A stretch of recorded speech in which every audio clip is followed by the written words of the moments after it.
We're Okay. talking with Brian Morgan, Austin's Couch Potatoes, Furniture and Mattress, and the story continues. And you have a great story, and you're doing a fantastic job of telling it. But It tied together for you. I'll transition into something that I think is a nice handoff. So you get into the sofa making business. So now, whenever you go to Austin's Couch Potatoes, you can actually get a true Austin made product, which is amazing. And I know the local flavor in Austin is very distinct, and I love breakfast tacos, and that's why I love being in Austin.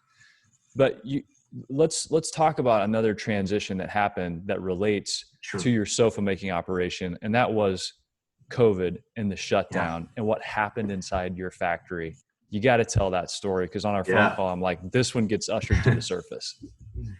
Yeah. So we're very new factory guys. We've been at this for a year and a half, building sofas. We're cranking out like 100 sofas a month. We think, man, this is crazy. But I'm looking at my margins. I'm like, well, I don't know if this is a good idea or not. But, we had, like I mentioned, we have just a band of misfits making sofas, and I've never done it before. So we're learning as we go and sourcing product and trying to get the flow down. And we get hit with COVID, and we're watching the shutdowns on either coast and just kind of envelope right to Texas. It started on the East Coast and just kind of like, we're watching stores just close their doors. And I'm checking in our peers from our buying groups that we're part of and friends groups that have furniture stores. And it's just like, this is the end of the road. And so here we are, this inner turmoil, like every one of us has experienced that's a leader in this industry.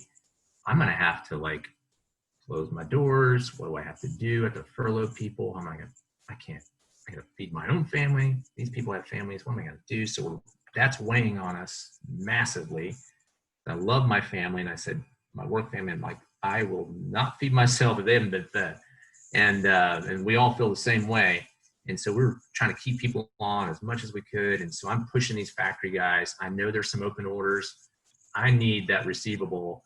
You guys crank, get that sofa finished. Let's get that delivered before this shutdown happens. And so they're working as fast as they can to get these sofas down and finished and delivered. And COVID hits, and was that mid-March? And, we're just, wow.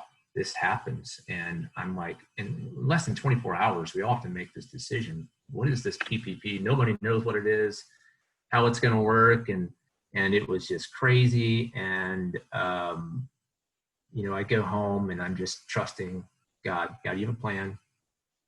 You've never left us in the dark. And what are we supposed to do? And my brother, Travis, just jokingly says, we got all this sewing equipment. You've been reading the news. I'm like, I haven't had time to read the news. I'm trying to just figure out what to do with our employees. He goes, well, there's a shortage on masks. I'm like, we should make funny masks. And we're sending all these funny pictures back and forth. And so Dan, my business partner, and my brother Travis and I, all night we just kind of were just wrestling with what are we going to do with our employees. And we all read the headlines, mask and PPE shortage. And so collectively get on the phone in the morning, and I said, guys, I think we need to try making some masks for our work family, because they've all got kids, and maybe a spouse is working at a restaurant or HEB, the grocery store or whatever. Let's try to help our family, and then we'll put a blurb up on social media and see if there's any of our customers who are like nurses or whatever, or doctors, and see if we can help them. But kind of to rewind a little bit, we didn't know how to make a mask.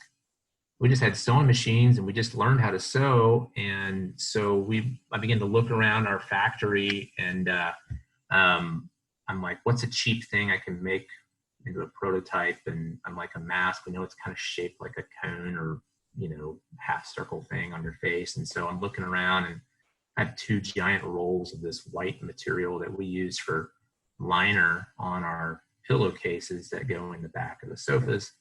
And it's super cheap, polypropylene. And so I just take apart an N95 mask and try to figure out how it's made. And I'm like, well, I need something that's white so people know it's a mask, and really more focused on just something that I could breathe through and offer some kind of hope.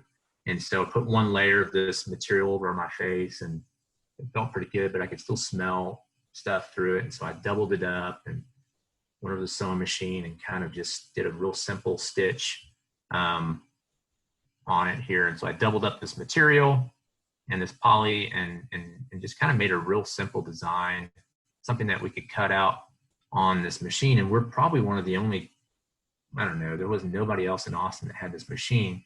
When we decided to go into this factory thing, we really stepped out in faith. We bought a $130,000 piece of equipment, and it's an auto cutting fabric machine that's robotic. Okay. And so what we did is we said, if we're going to do this thing, we got to do it better, or at least on par with all these massive manufacturers. So we bought this Autometrics fabric cutting machine, and it's taken our build time on sofas from hand tailoring and hand cutting a stenciled out couch, like 45 minutes down to 45 seconds. So it's all about speed. And so we made a template, put it over my face. It works pretty good. All right. Wow. I think we made a mask, you know, so we tell each other. And I'm like, well, how many do you think we can make? So I go plug them in the computer. My little, you know, hillbilly math thinks we can do about 100,000 masks. And so we put the post on social media after we kind of made one. And while I sent Dan over to to get supplies, because I needed some kind of elastic to put around the headband to hold it on. And I'm like, I've already made the post online. We don't really know how it's going to work. But anyway, can't find elastic anywhere to like hold this onto your head. Everybody's sold out. Because everybody at this time, like this massive chaos. I need elastic, you know, like using underwear bands, probably trying to hold it on. And we go everywhere, every Michael's, Joann's, none of those places have elastic. And I'm like, go to Office Depot. Let's see what they have over there. And the only thing we found were rubber bands. And so we took a number 19 rubber band, and I said, grab a bag of them. How much are they? You know, cheap. And I said, well, let's figure it out. And so this was actually one of my very first prototypes that I made. And we sewed a rubber band over the ear. And actually, no, this is like version 2.0. Anyway, we had 4 rubber bands that we would just loop to make a mask. And it would fit over your head like that. And it worked. It held on. And I said, my goodness, we made a mask. And so then we pop it up on social media and say, who needs a mask? We're giving away for free to our community. Let us know. I go home, don't check back in, go put the kids to bed. I come down and I open up my inbox on Instagram and Facebook. And guys, it was like the tears just fell out of my face. And you're just, and I'll share some of these with you so you can put them up on your screen a little bit. But it was just like, hey, I run a nursing home and I'm on the front lines. I don't need masks. I'm scared to death for my own family. I don't know anything about COVID, but my patients, you know, they're locking the place down. We haven't had PPE, you know, absent owners at a nursing home, just craziness. Or, hey, I'm the person that hands out the lunches at the public school. We have no masks, nothing. And I'm scared to death. Anesthesiologist. I mean, I'm bigwigs in Austin saying, we'll take whatever you had. In fact, we just did training at this hospital teaching people how to reuse their mask and spray stuff in it. And no one wants to do it and they're scared. And it was like in minutes, it was just like bing, bing, bing. And this is off of a little social media post saying, we'll give you a mask. And I just said, my God, I know our call. And that was a Friday. And that same day, we just furloughed all of our salespeople. And it was tough. And so I put a message out to our team and I said, guys, to our factory, I said, guys, I don't know how we're going to pay you, because I mean, things are just going to be tight right now. But if anybody wants to volunteer this Saturday, this Sunday, we're going to make masks for the community. There's a lot of doctors and nurses in town that need masks, and people in the front lines who need help. I didn't know it was this bad, but I can't tell you what the risks are going to be. This is so early on. I mean, you're literally going to put yourself on the line. and do everything that the state is telling us not to do. You're going to come to work. You're going to start helping people. And only two guys that showed up were two ex-murderers. I call them ex-murderers. They still hurt somebody, but what I saw after that day was the greatest redemption story.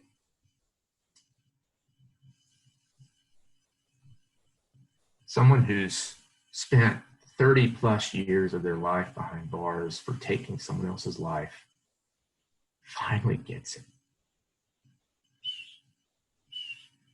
And in their own way to find peace, they say, I'm going to come in, I'm going to give back, and I'm going to help people. That is the story of salvage lives. Everybody is salvageable.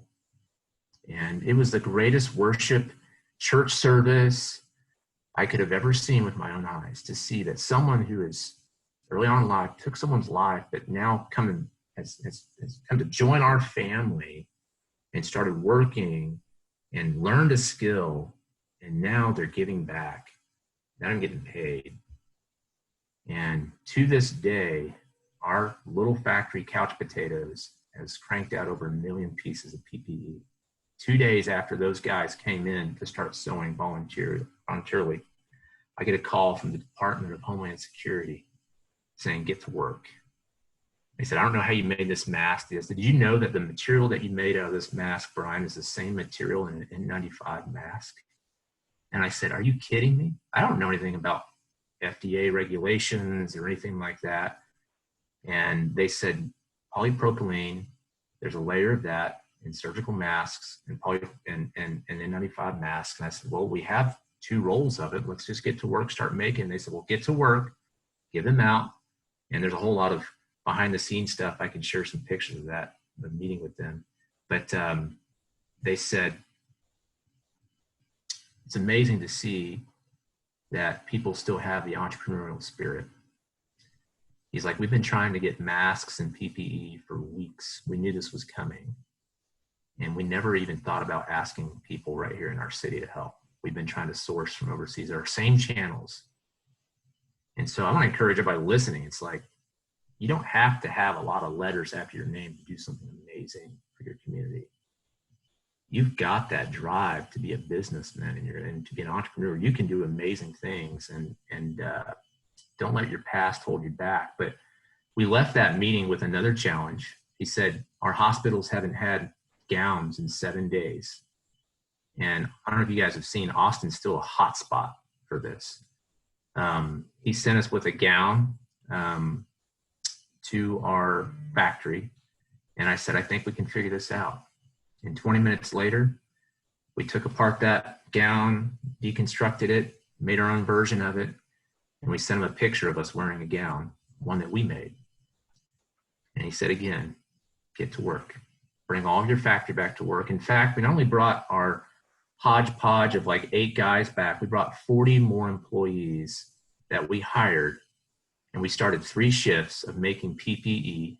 We brought in a team of 12 engineers that volunteered their time from Motorola to come in and teach us how to be better process engineers. We went from making 100 pieces of furniture a month.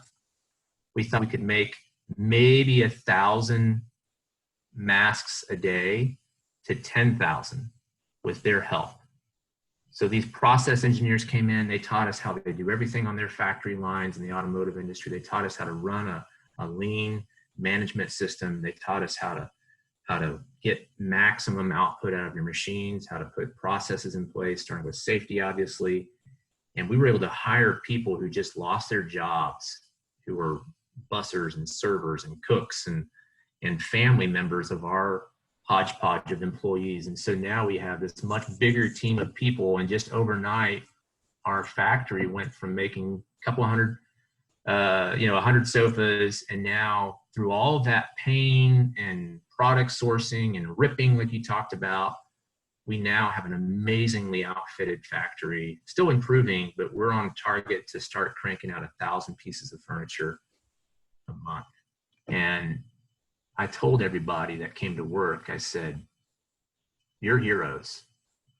I mean, what you're doing today, and these were people that have been overlooked, and now they're just bringing so much life change to our community. And one thing that we do, that we firmly believe, is giving. You know, all of our templates that we made, we shared with every factory that would hear my voice.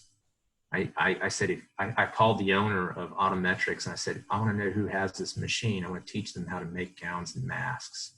And so we had gowns and masks being made in Canada, Atlanta, North Texas, various other places. We got CERTA on board making some stuff. And it was just really interesting to see all these people that just said, let's bring our people back to work. And it just started out of love. So anyway. Brian, you can see just in the times when you reflect, and you can see the emotion. I mean, if you're watching or if you're listening, you can probably hear it. And what does that ripple effect look like inside your walls in terms of the culture, the creativity people bring to the job? Like you said, it's kind of a group of what some might call misfits that are now a family. It sounds like a really unique place. What do you see whenever you walk the halls, so to speak, or work the floor, or go in the factories? How do people interact? What's that like? Oh, you got the nail on the head. It's a family, and I think when you've gone through pain, with each other, you learn everyone's war stories. It really produces a companionship, and they become closer than your own blood family, really. Through all this COVID crisis, it's brought us together in a sense that's been really amazing. And so we started practicing something where, our chaplain obviously has been helping keep the peace, and helping people with their personal family issues. Just you need to listen more during these times, and so that's really helped. But we've started a habit of showing love and bringing comfort to each site. So every month, our teams get together, and one of their core goals that month is, how are we going to give to someone on our team in these walls, or one of our guests that come through our doors? What is something that we can do collectively to give? We're going to come up with our own idea. Brian's not going to create it. What are we going to do? And it's been car repairs. It's been, hey, we're going to pay this employee's rent. We're going to pull our own funds. And it has just created this beautiful, beautiful family, and a family person, our family unit hurts, we hurt with them, right? We don't just like avoid them or say, get away from us if you're sick or you're hurting or you're tired or you're broke. No, you come behind them, you lift them up. And so the culture shift has happened. And if people, it's really made interviewing really fun and easy. It's like we ask people, what shapes your values, and what experiences shape your values. And if it's all like me focused or whatever, and not people focused, we know that they're not going to be a match for us, because ultimately our greatest investment are the people. So when you're walking down the halls, people's first name. It's really important. Their story. And I don't even, unless it's going to impact some kind of legal parameter, when we hire someone out of a tough place, unless it's going to be at risk to other people, obviously we have boundaries and safeguards, but I don't ask them what their crime was. I don't ask them what their offense was. That is not who you're labeled as anymore. You come to work for us. We hire you for the job that's in hand. Can you do this? Yes or no? Not for what you did before. And that sense of respect that you give to those people just lifts them when they're not labeled anymore. You say, I'm hiring you. When you cross that threshold to come through Couch Potatoes into our factory, into our stores, you are now Richard. You are the lead salesperson, or whatever it might be. So that's been really fun to do. One of You know what's the so cool one of the about that things, too? Quinn, you I go. was just going to say, you know what's so cool about that is the redemption obviously is part of it, but the fact that you're not asking the question Yeah. is also you saying don't care. Like Yeah. your experience with me, how Yeah. I'm going to look at you starts right now. It's Yeah. not what was a year ago. It starts right now. We are fresh and clean, and I'm going to show you love and respect. And you where it goes from here is kind of up to you. Yeah. So I love that. And a question that popped in my head, Brian, is when you had those two guys show up to give their time to make the PPE, and they were the guys that were in transition, and what impact, and no one else had shown up, what impact did that have on the other people as they saw these two guys who are the most unlikely leaders Yeah. show up and step up and come forward that way? What did that do to the rest of the people? Well, I quickly sent pictures out to our family, and told people, like, look who's here. We had other people come the next day, and it was beautiful. And it just sparked this fire. When there was disunity, the struggle became the unifying thing. It's like, hey, none of us really know how this COVID thing's going to work out, but these guys were attracted to a challenge, and they began to work together. And they realized that, wow, that person, even their coworkers probably labeled them after small talk, but wow, that person's genuine. He really has changed. And so when you back up the words of change with action, it just amplifies. And so that was just so beautiful. And it's really put fuel on our fire in our business, because now it's like, well, what's the next big challenge? Now we got this factory going, and in all the midst of that, we were in the process of a new partnership with the Furniture Mall of Kansas guys, and they've been amazing mentors, Jeff and Jamie Winter. And, we were hoping that this same mentality spreads to them and their stores in Kansas. And so we came up with this to kind of build unity there, because now they're partners of my company. We said, you need to help your community too. And so this was kind of our first test. We sent blanks. So what blanks are, I cut them out on my machine, the masks, and then we engaged the community to pick up blanks and the raw materials. Oh my gosh, I can't even tell you this. This is one of the biggest parts of this story. So we maxed out our capacity for sewing. And then I just was sitting there one day, and I actually ordered food in, and they brought food to me. And I'm like, I know what we got to do. We've got to solicit the community into the fight. And so I immediately started emailing our local church we go to, and I just said, hey, do you think there's any people in Austin that have sewing machines at home that would want to do something? And then I told some other volunteer people in Austin, I said, hey, do you think you can just see if you got any volunteers? Like, well, we have volunteers, but nobody wants to show up because they're scared right now to do anything. Our city wanted to help, but just like where you guys are at, there's so much fear about leaving your house to go and help the front lines. And so our team came together, and I said, why don't we bring the opportunity to volunteer to their doorstep? And so what we did is we built out through technology and using forms online, we built out a way for people to volunteer and say, hey, I'll do the temperature check. Here's our standard operation procedures. I have a sewing machine. I'll clean, I'll check my temperature, all that stuff. We did a YouTube video teaching people how to sew at home. I said, pull out your grandma's sewing machine. We're going to teach you how to do this. If you've been wanting to get in the fight, but you're stuck at home and you're out of Netflix shows, take 50 kits, so 50 masks in your own living room after the kids go to bed, or you want to engage your teenagers into this giving back. Clean everything off, watch the video. We wrangled over 130 drivers to come and pick up packaging of kits that were made. We had volunteers come and just pack up kits, and they would go and deliver just like an Uber route, and drop off on their doorstep.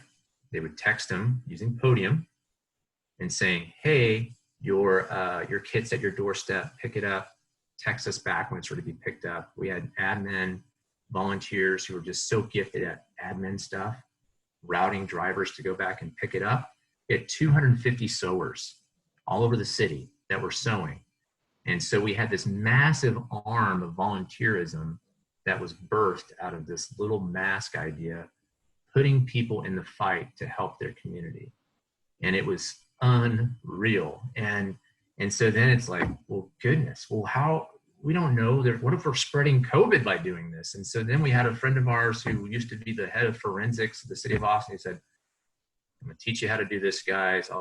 And so he helped us build a black light system, a UV light system to zap everything. And then another guy who was just a brilliant scientist, he said, well, the COVID dies at certain temperatures. So he taught us how to just get it to a certain temperature without melting the thing. And so just all these different people and using their abilities to help us get masks in the front lines of our nurses and doctors. And then we started looking for other places to give. And we started opening up, giving to anyone that needed it. If you're an elderly person, we will use the same delivery process. We'll bring it back, we'll sanitize it. When they're going to deliver stuff off, we'll drop off masks at your doorstep so you can go to the doctor and so that you can go to the grocery store. And it was just beautiful. It was so beautiful to see people help. And when I think about it, it's huge. I don't even know, I haven't really thought about it much since then because I've just been, it's tiring. Yeah. Brian, it's not hard to pick up themes of being involved in the community and giving and really caring for people and being there for them to meet their needs and proving your values through your actions. And I remember when we first got in touch, you said something about partnering with Austin City Limits. And of course, Austin is a huge music town and it's known for my beloved breakfast tacos, but I think music probably takes the top tier and you have a lot of bars that have closed down permanently. Yeah. And so those bar owners are suffering and the musicians that gigged in those bars are not playing as many venues. Talk about that story about what you're doing in the venue and the Austin City Limits partnership. Yeah. So this new store that we're opening, the Furniture Mall of Texas, be 100,000 square feet full of experiences. We know that the future of retail, if you don't evolve and really change with the times and make it more about the experience, we've always, hit every sense, yes, but take it up a notch. Why can't the furniture store be a place to hang out at Friday night? You hit the nail on the head. There's not very many bars that are letting artists come and perform right now. It's nil, and if singing is ever done again, it's nil. But so Austin City Limits is, you've all grown up watching PBS and you'll see like, here's an old recording of Johnny Cash, singing Ring of Fire on, Austin City Limits. And so what we decided to do is let's build a partnership with them and really explore building some synergy by putting in a 150 seat theater that's going to be made up of a ton of different recliners from different manufacturers. We're putting a stage in our motion department of this new store. And it is going to be a platform for local musicians to come and perform on the weekends or any night of the week. And not charging, we just want to tell the community, come here safely, obviously. And we're going to be selling all the Austin City Limits merch that you only see at the airport or in their concert hall typically. And so we're excited to do that and kind of be the first place in Austin. When people come here to town, we're still known as being the live music capital of the world, but they're going to come see me first, get their mattress or their sofa. Might as well tell them about Austin City Limits and say, hey, keep supporting local art. But that stage, it's going to be used throughout the week. You know, when it's 120 degrees outside, okay, guys, this store will have AC. I'm excited about that. But I've got 3 little kids at home. We look for places to go with our kids in the summer. You can only go to IKEA or Target for the free cookies so many times, but we're hoping to have kids programming on the stage where it's trying to read a book. We'll bring in some skits and acts, or we might watch, you know, whatever Disney movie is going to be on that day, but really just kind of creating a hub space for creatives to hang out and still do business, do amazing business. Our cafe will have old fashioned prices. You know, it's, I think it's more of a marketing thing than selling a cup of coffee. We want you to come and see me for breakfast every day and get your quarter cup of coffee, whatever it's going to be. It's going to be super cheap, but I also want you to come back Friday night and see the live music. I want you to do a daddy-daughter date and have a cup of hot chocolate right here in our store, and come take a ride around our 20,000 square feet track of raceway that we have in the store for kids and adults to ride tricycles. It's going to be bonkers, and all while sharing our famous family frozen custard when everybody comes in. Our family in Kansas, we call them our family now too. It's like we're a blended family. They have really invented all these ideas. Jeff and Jamie Winter, Jamie actually has a digital company to tell you guys about, Tools to Win, where he helps furniture stores all over the nation analyze statistics, you know, and it's like bring all that reporting off of your legacy software into one place. And so we couldn't think of a better partner, someone that's forward thinking, that loves furniture, and is already doing so much for our industry partners. We said, let's do a store together, and you do what you do well. You do big furniture stores really well. We bring the community loving piece, the heart behind it, and we're just going to create an experience like no other. And I know that we're going to bounce back from this COVID thing, and I'm looking forward to it. I kind of feel like Willy Wonka a little bit. Sounds like it. I mean, as soon as you said adult-sized tricycles, I'm like, that really sealed the deal. That was the cherry on top. You know, and well, I have to say though, it seems like something to me like Furniture Mall of Texas. It just seems like it would magnetize a guy like Chuck Norris. I don't know. I'm just making stuff up. Hey, I'll leave that little seed there. We are looking at holding our own election for we're taking some, you know, if you want to throw your hat in the ring for being the first president of the Furniture Mall of Texas, you might be running against Chuck Norris. My lips are sealed right now, but we are taking candidate suggestions right now. So we could do a Mark and Mark ticket. Yeah, I mean, yeah. Kinsley, no vice. Yeah. They're both presidents. Very presidential. So 2 things, you know, Kinsley and I are musically inclined to some degree. Ooh. So he plays a guitar, I play harmonica, we sing a little bit. I mean, I could see us up there. Yes. Or we also produced a rap song together. That's right. You know what I'm saying? So I think we could go lay that down too. That's another thought. But the other more serious, I love it. But you got to get up there with us. That's okay. Mandatory. You did invite us down. I'm going to remind you that you invited us down for the opening of Furniture Mall of Austin, so I can't wait for that. Yes. But Kinsley and I are reading a book now, and it's called The Experience Economy. And one of the things he pointed out to me was the chapter on, I think it was chapter 9, Kinsley.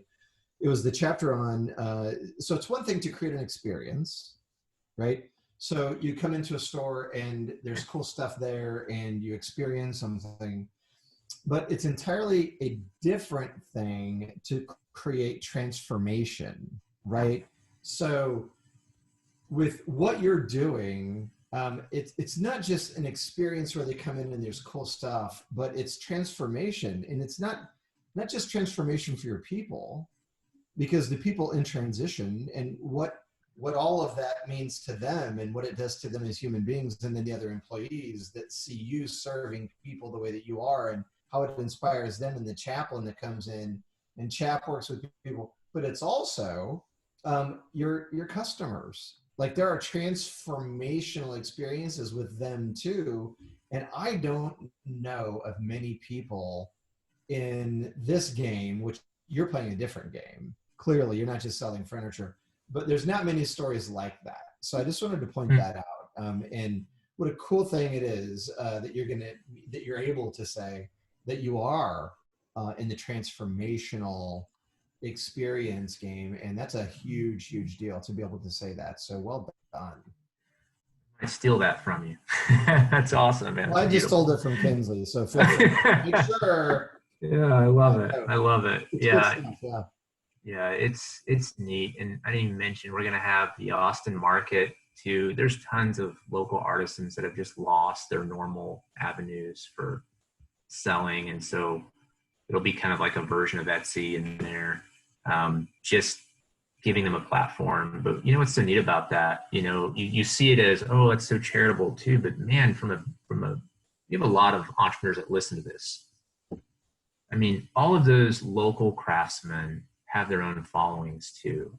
And so it's just as much as a marketing expense too. It's like, man, I could put an ad in a newspaper, or I can help the community by giving them a few square feet in my store to attract their client base into my store. And then then they tell their socialites, come see my product at Furniture Mall, Texas. So just thinking out of the box and the way we advertise and reach people, it's got to be different going forward. And I think that's something that we're really trying to do. Hey, tell us about your friendship with Jeff and Jamie Winter and how that bubbled up. And that's kind of a unique thing you're in Austin, they're in Kansas. You obviously, how did that all start and then lead to what is about to happen? Yeah. So we were looking for mentorship. You know, we didn't know this business. We made a lot of wrong turns, obviously. And in 2017, we saw this store got voted as the #1 furniture store in America, under 200 million. Then Rooms to Go was over 200 million. I'm like, wow, these people are really good. And then we were shopping relationships for buying groups, and I'll mention the one that we joined. Is that okay? But we joined Furniture First, and what I liked about that buying group was it was furniture focused, obviously, but small knit family. That's kind of our thing. Couple hundred furniture stores, but what's neat about it is just to be even on their books, you have to pay your bills. You know, you have to have a really good relationship with all your vendors, and they really do a good job of controlling the distribution around the country. So not 50 people in Austin are going to be in your buying group. So it really was like, wow, this is what we needed. And so we joined, we went to one of the first meetings, and I'm like, wow, we are the youngest people in here. Okay. I'm like, we need to bring some life to this. And it was exciting to see in the last few years, and it kind of spawned with some of our ideas. I remember sharing about Podium, because like you share your best idea. And I told everybody about Podium. You've got to use Podium. It's amazing. And people started jumping in and using it, and they started, wow, Brian, you're an innovator. And I'm like, all I did was say, use this app. It's amazing. It helped us build our reviews, and you've got to do it. And then they said, well, we do these groups for sharpening future leaders. We call them like consulting groups. It's a knit buying, what we call performance groups. Yeah. And so we have an opening in this group, and it's got some heavy hitters in there, but I think you would really get sharpened. And one of the families in there was the Winter family with the Furniture Mall of Kansas. And I said, yes, I want to always be the underdog in a learning experience, because I want to try to reach and just be a sponge and learn as much as I can from people who are doing it really well. And so that began our relationship with them. We joined their buying group, and we just always kind of felt like natural conversation, not trying to push it, but we just always hung out after the events and just talked, and we found out we have the same philosophy in business and how you treat people. And it's all about finding solutions for your guests. It's all about having fun. Kind of fun. And I'm like, just kind of stored that away one day and just woke up one night. Dan and my business partner, just like, he told me, he's like, man, we got to do something with these guys. I'm like, yeah, well, we don't have any money. We've got, no banks want to give to furniture stores, right? And so we have to like organically grow this thing. In Austin, it's like really hard to do business in Austin, like trying to get real estate. And so I stepped out in faith and I said, here's what we're going to do, Dan. We're going to find, this is how I hooked the Winters. As I said, let's find the piece of real estate first. Let's paint the rosy picture. All right. And then we'll ask. And so we found a building, and then I, send them the ask and say, hey, what do you guys think about this building? Well, it's a lot bigger. It's probably bigger than what Couch Potatoes can handle. And I said, exactly. What do you guys think about coming down? So after about 2 or 3 asks like that, they finally warmed up to the idea and said, man, I did my research on Austin, and pre-COVID, it was like 135 people a day are moving here to Austin. So it's just booming. And so those guys were like, all right, let's try this. And I bet if you ask them today, they're like, wow, we didn't know what we're getting into, because this has been a lot of work. But now they bought into, their family of ours now. So we are kind of operating as doing this big store together. And so it's been really fun. What you don't know about these guys is they're both engineers. And so just having like an analytical mind behind the numbers and the strategy. Jamie is probably one of the most humble people in the world. He was, his former career actually was hired to set up the Toyota factory in China. And so what better partner to launch this? And they're fun guys. What I love about them is they have youthfulness, and Jamie, much like us, is always looking for different things in the industry. And a lot of our peers in our industry use profit systems or stores or whatever. This guy puts on his engineering hat and says, I am tired of pulling reports on this old legacy software. I'm going to figure out a way to make this streamlined to help our family at Furniture First. And so it was just a thing that he just kind of built for his own store. And then he rolled it out. And now I think I heard him say on the phone the other day, like 175 stores are using his tool that he made. But what it has done for our little store at Couch Potatoes is we were able to reduce our in-stock inventory in our warehouse $130,000 and not skip a beat in business. We just had the wrong inventory in stock. And so he took that past experience that he had and he built a tool, and it's amazing. It's actionable information. And so that's my plug for Tools to Win.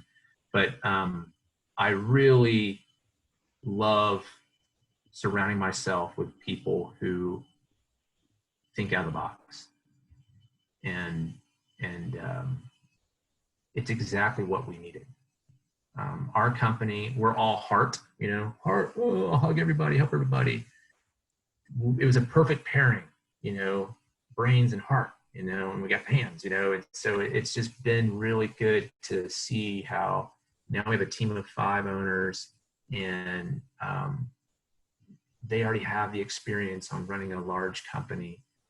What we've been able to do is bring all that beautiful color of serving your people and building a team and serving the community on top of that amazing organizational structure they have. And so we feel it's going to be amazing. I don't know if you want to keep recording up, but anyway, our dream right now is to take the Couch Potato brand nationwide, and kind of like an article or a Joybird or something like that. We feel like that's what we're gearing up to do, and also open smaller boutique type experience-based shops for the Couch Potato brand sofas. And then we feel like the furniture mall is still going to be that place where you need to touch and feel and see everything. You get to experience it all at the mall. And yeah. When is that going to launch? When are you going to open up the Furniture Mall of Texas? Well, I'm going to leave that at the permit ladies' answer at the city. So it's been hilarious. We were hoping to open July, but permitting slowed it down. But we did just get a lot of headway there. So we look like we're opening early December, grand opening. Maybe a little bit sooner, but that's what I'm aiming for right now. When will be Santa Claus? He'll come down. He puts on the suit. He looks great. Oh, every day. Every day is Santa Claus. I do the Easter Bunny. I don't think I'm that good at Santa Claus, although I am building a belly for it with all the COVID stuff. I can't seem to get in the gym enough. You know what I'm saying? Yeah, you got a great. I mean, the camera really sends you out. You look great. Yeah. Oh, yeah. We have a tricycle race. Ooh, yeah. Well, definitely, we're doing that. We're doing that. And we'll have a wrap, and we can maybe do some, bring some local artists in, and you guys do a little wrap off or something like that. We can do a battle of the bands or something. I don't know, something fun like that. We're actually our book launch is right around that time too. Yes. So come down. Yes. And talk to Well, I would love to bring Quinn will come down and he'll read the vendors and entire peers. thing from that stage to everybody, the whole book. They'll love it. It'll be a rager. Everyone goes to sleep immediately. It would be really fun. I used to go to this event in New York City called Socrates in the City, and it was really interesting. It was like intellectuals, but they would bring authors in and they would just interview them.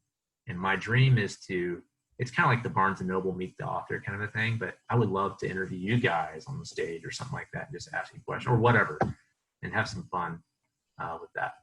We'd love to come. And you're always welcome.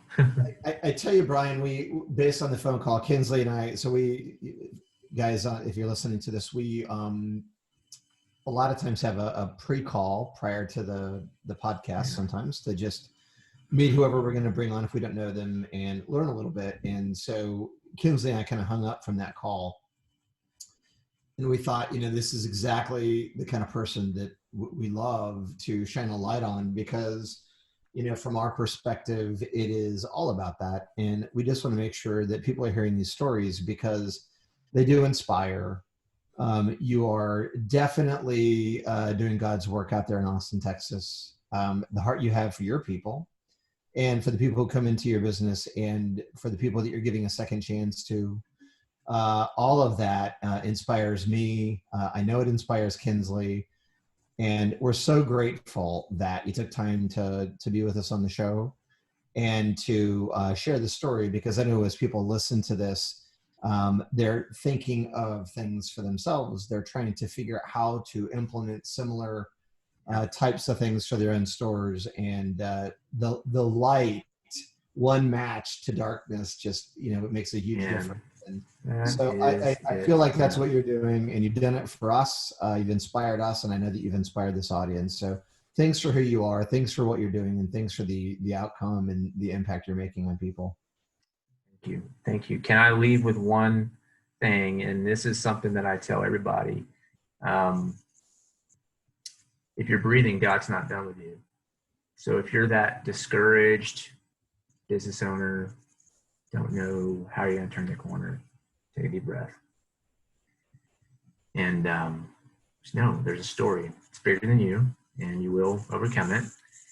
And I pray for everybody. And that's just something I do. That's how I close out every interview, every interaction. It's okay if I pray for you guys? Please do. It would be awesome. Thank you. Yeah. And we're done. But God, thank you so much for my new friends. And thank you for those listening in. I pray that if people are wondering where you are right now, that you would show yourself up. You could not have put people in a more difficult situation, is sometimes what I think. And but God, every time when I'm at my end of my rope, you always show yourself. And so with a little bit of hope.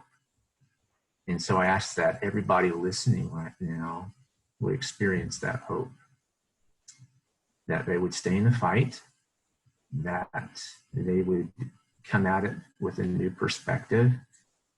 And yet I ask for these men and their voice and this podcast, that it would be delivered and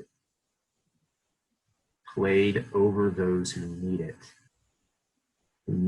in the moment that they're in. If they need encouragement with a strategy or a tool or whatever, God, just play it at the right time. And thank you for the ability to serve you in this capacity. And people last forever. And that's how we will invest our life forever. God, you receive all the glory. And I pray. Amen. Amen. Amen. There's no better way to end a podcast. This is the best by far. And you're a good man, Brian Morgan. And I hope your story gets told over and over and over again, because people are going to walk away figuring out how they can be a better person and have an impact on more people's lives. We appreciate you very much. You guys. Honor to meet you guys. Love y'all. Hugs. Everybody. I'm all ears. I'd love to help any way we can. And we'll keep fanning the flame with Dos Marcos. This is exciting.